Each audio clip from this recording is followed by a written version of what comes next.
hold the brush by the rear section of the handle, with the switch within reach of your index finger. Switch on the Wipic. The right action consists of positioning the head of the brush a few centimetres away from the area to be painted, then allowing it to glide slowly until contact is made with the moulding. Brush angle is important. If it's too straight or too flat, you lose all the brush's precision. The right position is in between the two, at an angle of roughly 45 degrees. The moulding serves as a guide, allowing the Wipic to move forward. The vibrations allow the paint to be transferred and aid movement. On your first attempt, don't apply too much paint to the brush and wipe it well. It's easier to cope with a lack of paint, by taking a little more, than to deal with too much paint, which could overload the brush.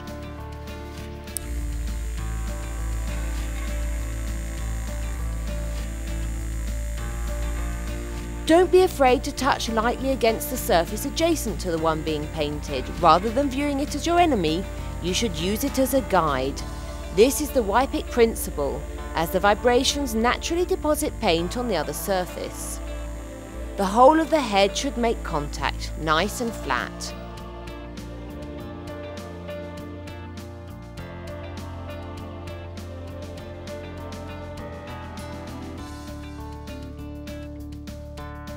In order to maintain constant and uniform contact with the surface to be painted, the amount of pressure you exert on the Wipic is important.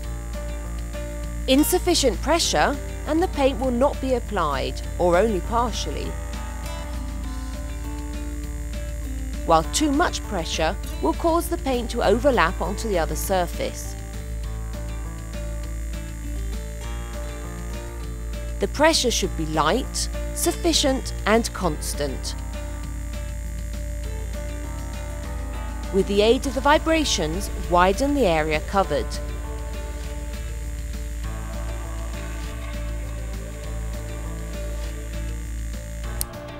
By switching off the vibrating action, the Wipic can be used as a normal brush. To remove the head, hold the brush by its front section. Soon it will become second nature and you'll be able to use the Wipic in all situations, with your right or left hand, on horizontal and vertical surfaces, or even at 45 degrees, like when painting a stairwell. After a few minutes practice, you will be painting like a professional, and with time, you will acquire your own personal technique.